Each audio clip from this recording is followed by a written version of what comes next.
It was a warm evening in downtown Arlington. The bustling streets were filled with chatter and life as people darted in and out of cafes and shops. Marcus Reed, a decorated Navy SEAL on leave, strolled casually down the sidewalk, dressed in a simple gray shirt, well-fitted jeans, and sneakers. A leather messenger bag hung from his shoulder. He was heading to a local bookstore to pick up a novel he'd been meaning to read. His mind relaxed for the first time in months.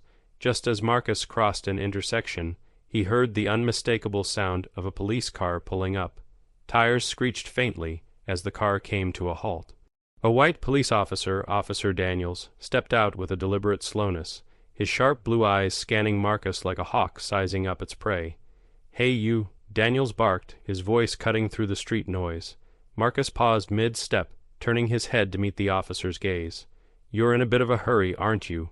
Daniels continued, his tone dripping with unwarranted suspicion. "Mind telling me where you're headed?"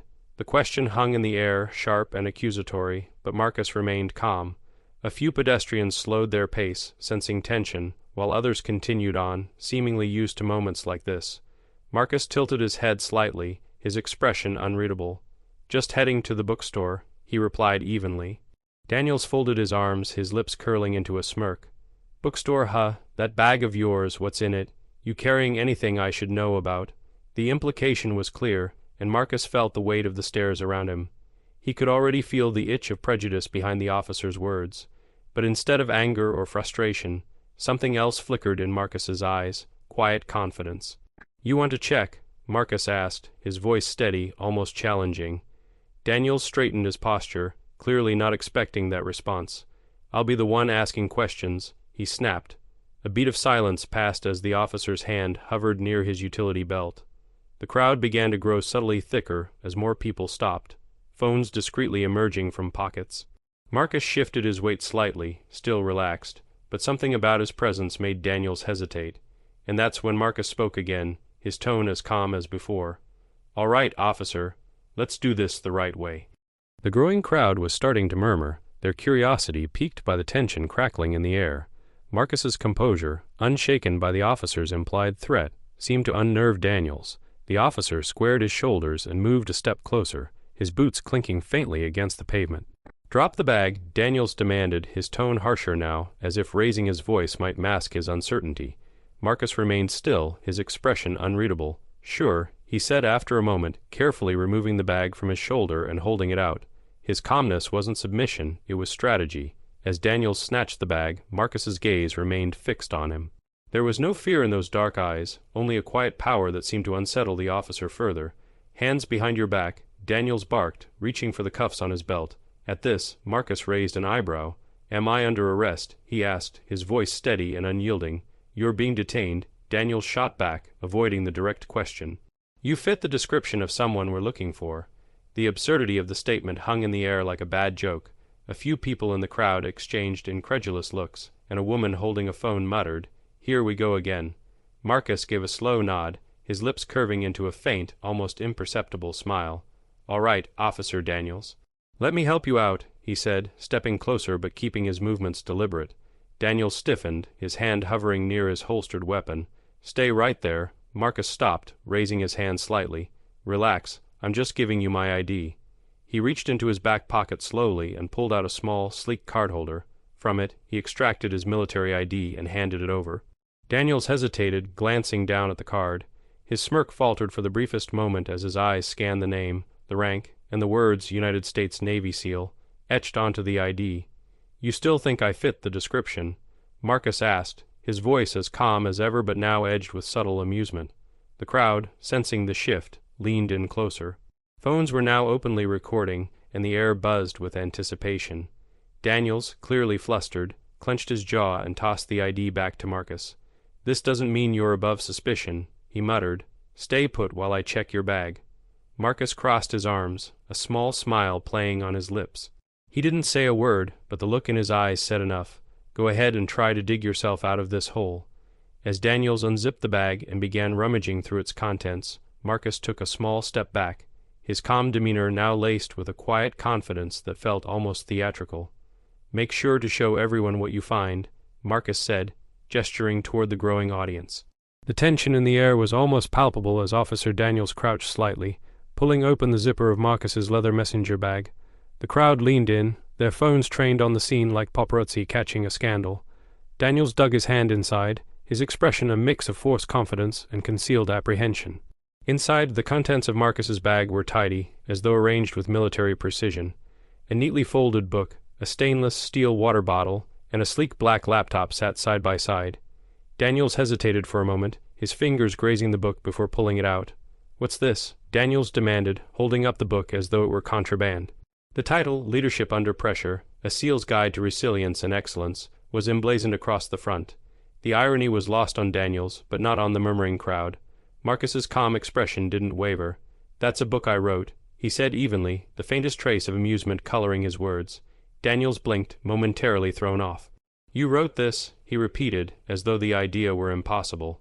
"That's what I said," Marcus replied, tilting his head slightly.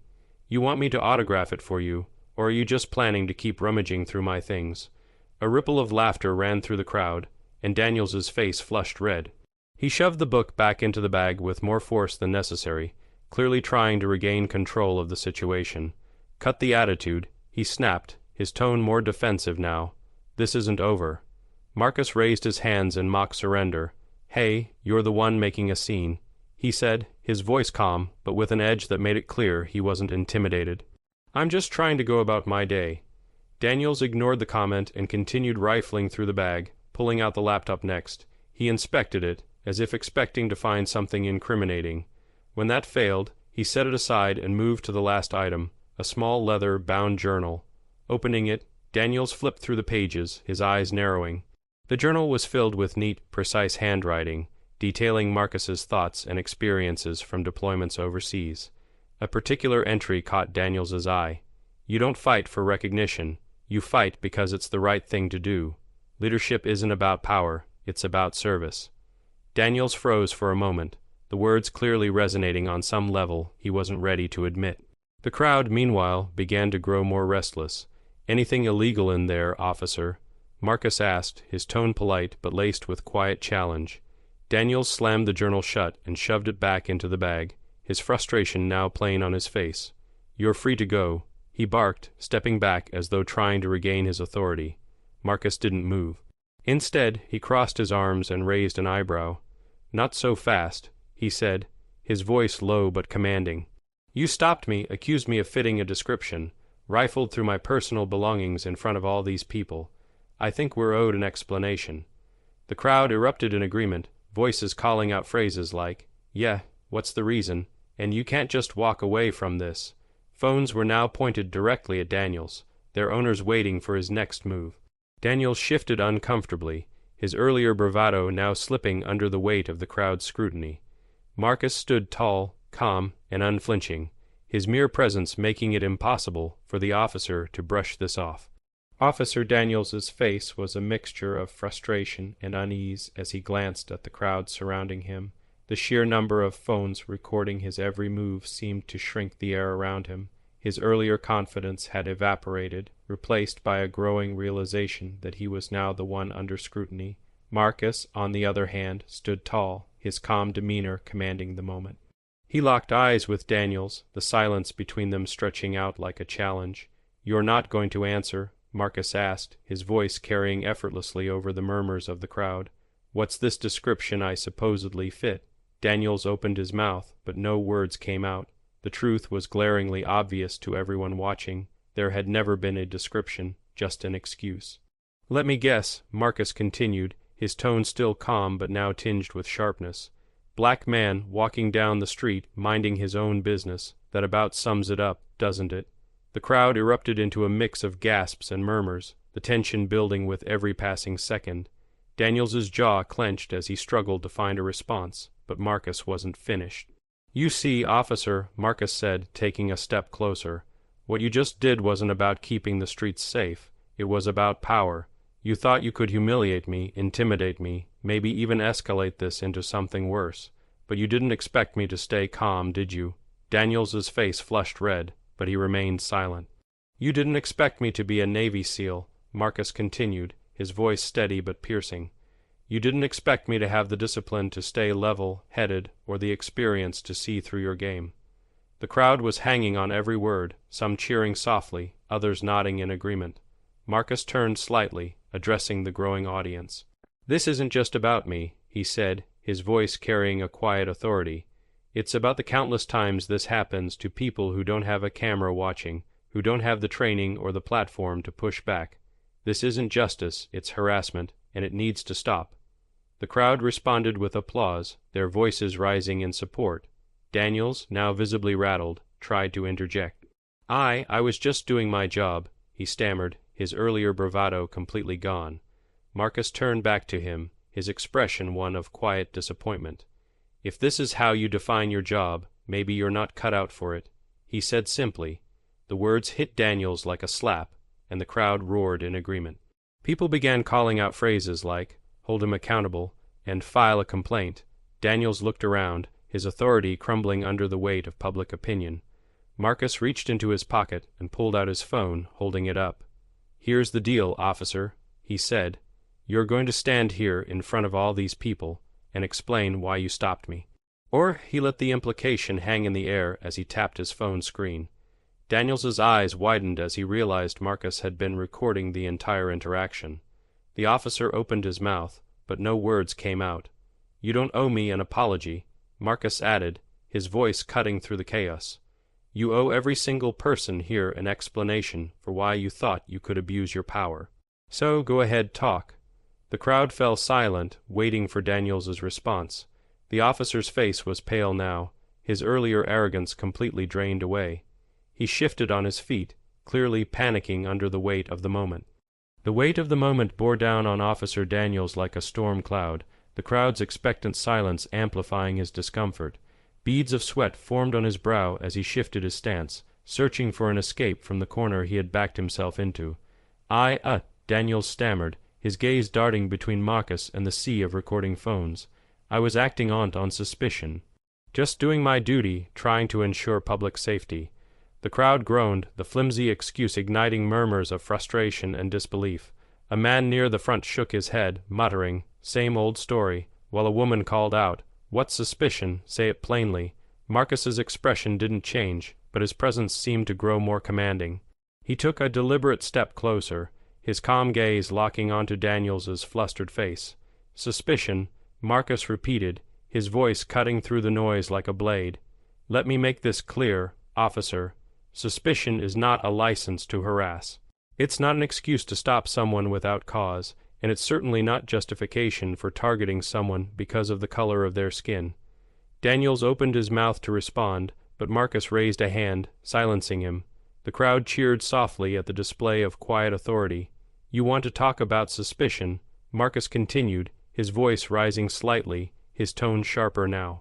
"What about the fact that you didn't ask anyone else on this street where they were going? What about the fact that you singled me out, rifled through my belongings, and tried to paint me as a threat, all without any evidence?" Daniels's face turned red, his composure cracking under the intensity of Marcus's words. I wasn't singling you out," he sputtered, though his voice lacked conviction. "Weren't you?" Marcus shot back, his calm demeanor now tinged with righteous indignation. "Because I don't see anyone else here being stopped.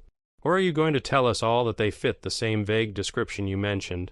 The crowd erupted in support, some shouting, "Answer him," and "We see right through you."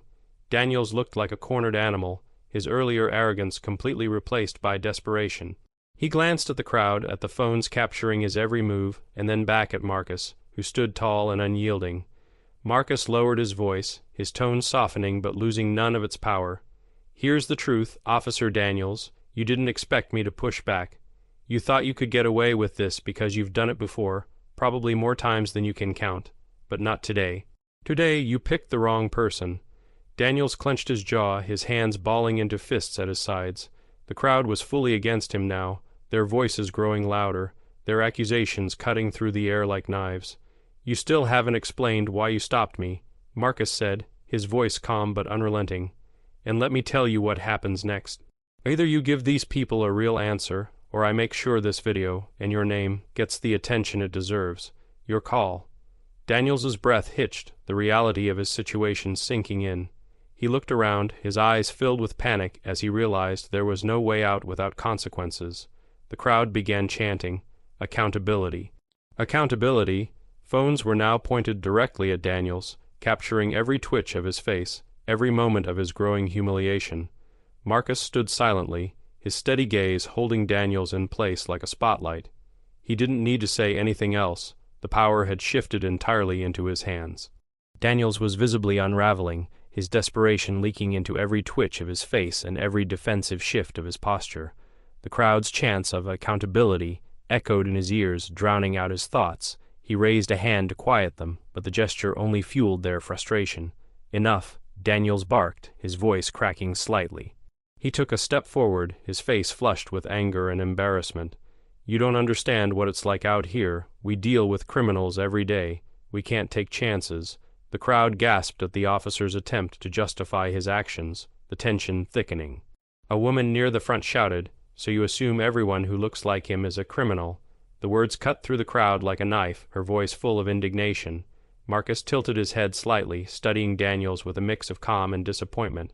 "So that's your excuse," he said, his voice low but cutting. "You profile people because it's easier than doing your job the right way." Daniels tried to regain his footing. "That's not what I said," he snapped. "I was doing my duty, He pointed at Marcus, his hand trembling slightly. "You were acting suspicious, that's why I stopped you." The crowd erupted into boos, voices calling out, "What was suspicious?" Walking down the street, and we see what this is, Marcus stepped closer, his presence looming over Daniels now. "Acting suspicious," he repeated, his tone sharp. "Let's break this down. I was walking on a public street, minding my own business. That's suspicious, or was it the color of my skin that made you stop me?" Daniels froze, his face pale now. He opened his mouth to respond, but Marcus didn't give him the chance.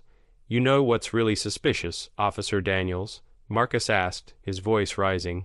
"Someone who's sworn to serve and protect using their badge as a weapon against the people they're supposed to help. Someone who abuses their authority because they think no one will call them out. That's what's suspicious." The crowd roared in agreement, their voices a tidal wave of support for Marcus. Daniels looked around, his eyes wide with panic. The power dynamic had shifted completely, and everyone could see it. Realizing he was cornered, Daniels tried to salvage his crumbling authority. Look, I'll apologize, all right," he said, his voice cracking under the weight of his own words. "This was a misunderstanding, let's just move on." But Marcus didn't let him off the hook. He raised a hand to silence the crowd, his commanding presence immediately restoring order. "An apology," Marcus said, his voice calm but firm. "You think this ends with an apology? You didn't just inconvenience me, officer. You disrespected me. You humiliated yourself. And you sent a message to everyone watching that this kind of behavior is acceptable. It's not." Daniels flinched at the words, his authority crumbling further with each passing second. The crowd, now fully on Marcus's side, waited to see what he would do next. Marcus turned to the crowd, his voice carrying with quiet power. "This isn't just about me," he said, addressing them directly. "It's about holding people accountable for their actions, especially those in positions of power. This ends when we stop tolerating it." The crowd erupted into applause and cheers, their support for Marcus filling the air. Daniels looked around, his face pale, as he realized his reputation was irreparably damaged. The cheers and applause from the crowd felt like a tidal wave crashing down on Officer Daniels. He stood frozen, visibly shaken, as Marcus turned back to him, his calm but unrelenting gaze piercing through the chaos. "Let me make something clear, Officer Daniels," Marcus began, his voice steady and firm. "What you did here today wasn't just a mistake. It was a choice. You chose to stop me without cause. You chose to treat me like a suspect without evidence, and now you're going to face the consequences of that choice." Daniels opened his mouth to respond, but the words died in his throat as Marcus held up his phone. The screen displayed the recording of their entire encounter, the video still rolling. "This is going online," Marcus said, his voice carrying with quiet authority. "And it's not just going to show what you did to me. It's going to show everyone exactly how you abuse your power, how you target people based on nothing more than your own bias." The crowd roared in approval, their voices rising in a collective call for justice. Daniels's face turned a deep shade of red, his earlier arrogance now replaced by panic. Wait, Daniels stammered, holding up his hands. There's no need for that. Let's work this out. I'll make it right, okay? Marcus's expression didn't waver. Make it right, he repeated. You think a half-hearted apology is enough to undo the damage you've done. You didn't just wrong me, you wronged every single person who's ever been profiled, harassed, or mistreated because of people like you. The crowd erupted into cheers and shouts of agreement. Marcus turned to address them, his voice calm but commanding. This isn't just about one bad cop, he said, gesturing toward Daniels. It's about a system that allows people like him to operate without accountability. That ends today. We've got the power to shine a light on this, to make sure that people like Officer Daniels can't get away with this anymore. The crowd cheered louder, their phones raised high as they recorded every word. Daniels looked around, his panic mounting as he realized there was no escaping the consequences. Marcus turned back to him, his tone softening but losing none of its edge. You're not above the law, Daniels. You wear that badge, but you're supposed to serve and protect, not harass and intimidate. If you want to keep that badge, you're going to have to earn it back. Daniels stared at him, his mouth working soundlessly as he struggled to find a response. The weight of the moment had finally crushed his arrogance, leaving him exposed and vulnerable. Before Daniels could say anything, Marcus took a step back and addressed the crowd once more. This video will do the talking, he said. And when it does, people will see the truth. They'll see what happens when we stand up and hold people accountable. The crowd roared in agreement, their voices a thunderous wave of support. Daniels stood frozen, his authority shattered as Marcus turned and began walking away, his head held high. But Marcus wasn't finished yet.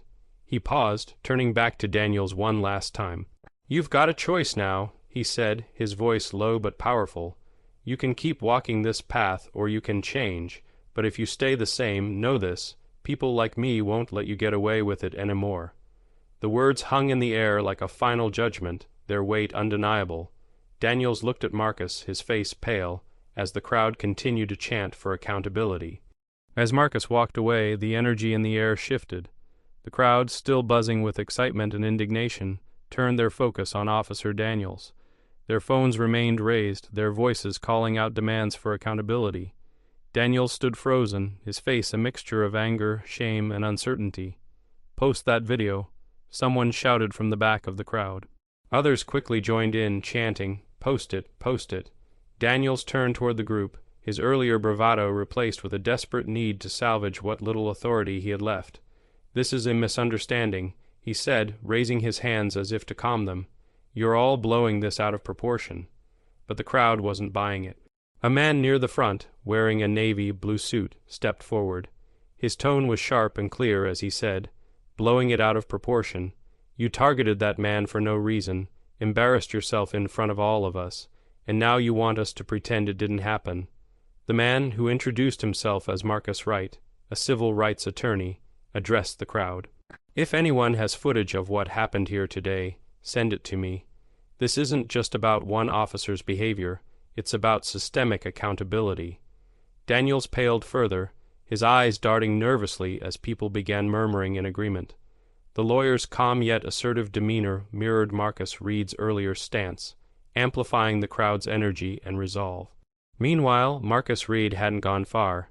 He stood across the street, watching the scene unfold with quiet satisfaction. A small group of people approached him, offering their support and expressing their admiration.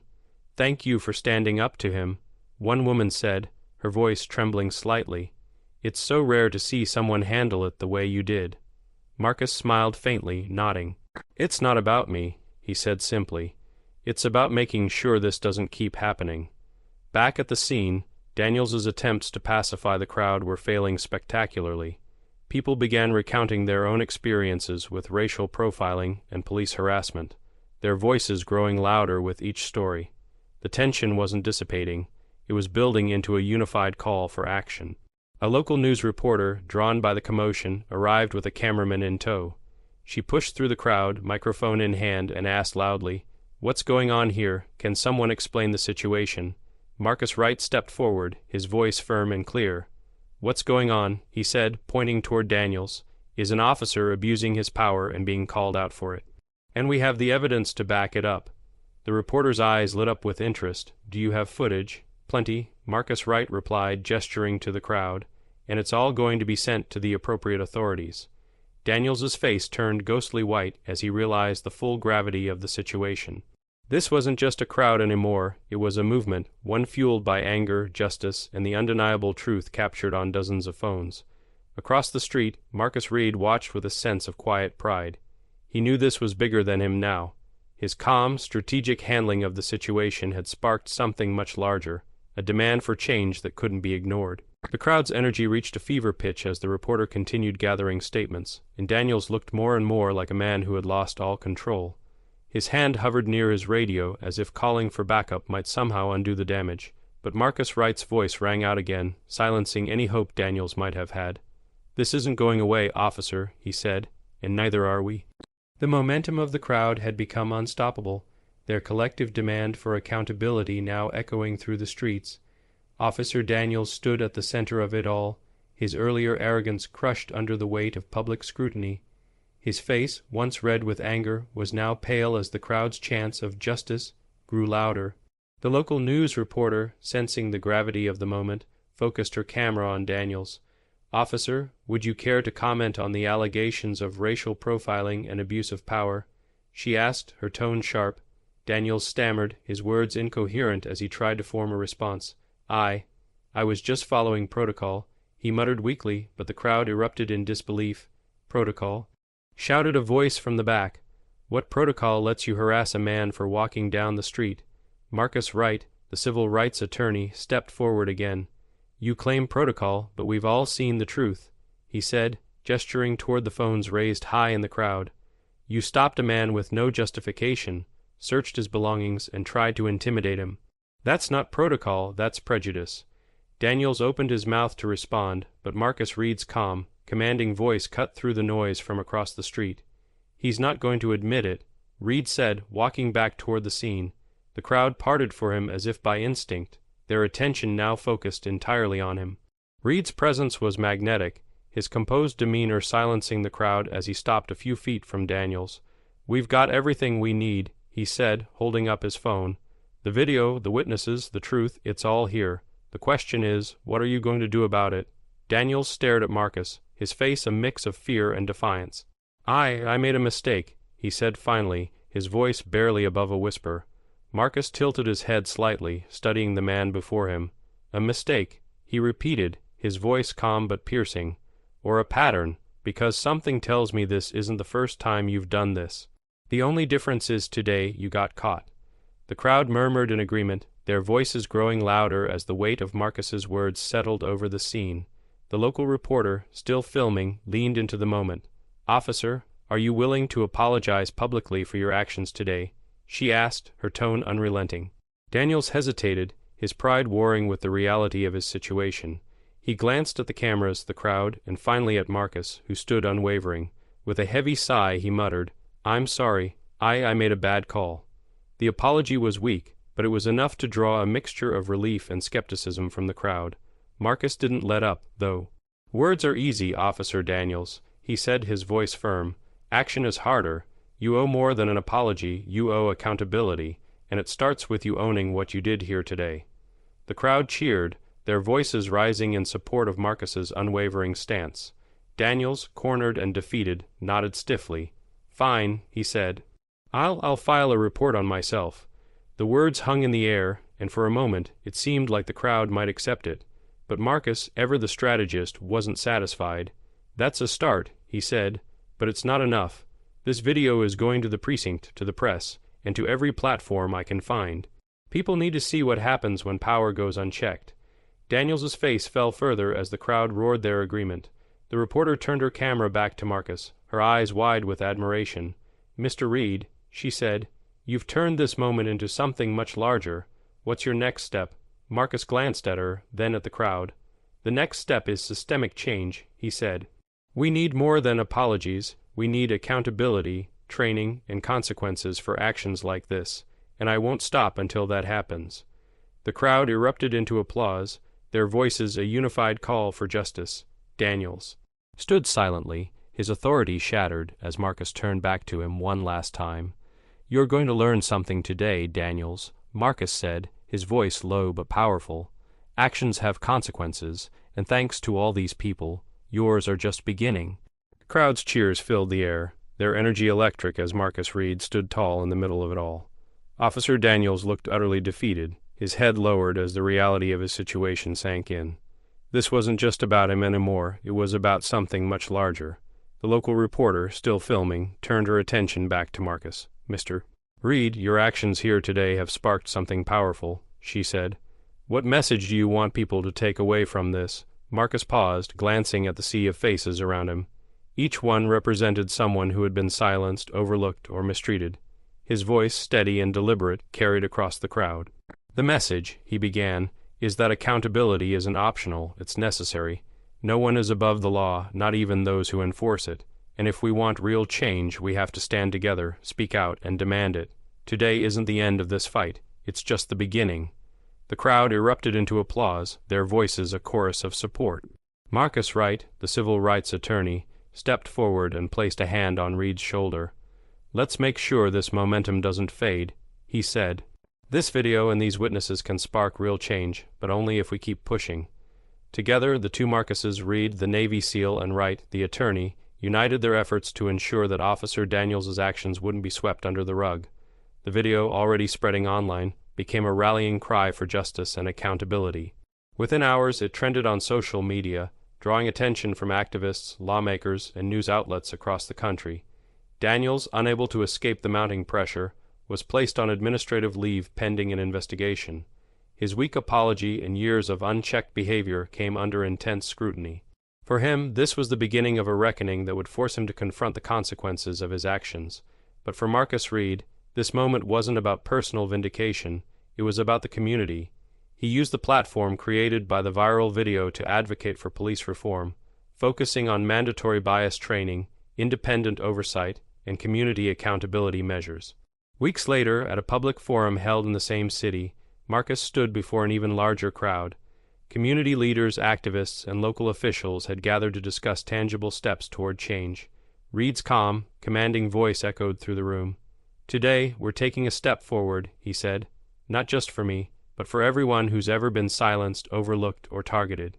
Change doesn't come easy, but it starts here with all of us." The crowd rose to its feet, their applause thunderous and unwavering. Marcus's actions that day had sparked something greater, a movement built on resilience, unity, and the unwavering demand for justice. And as he stood at the forefront of that movement, Marcus Reed knew one thing for certain: the fight for accountability wasn't over. But with every step forward, every voice raised, and every action taken, they were moving closer to a world where justice wasn't just a word, it was a promise, the end.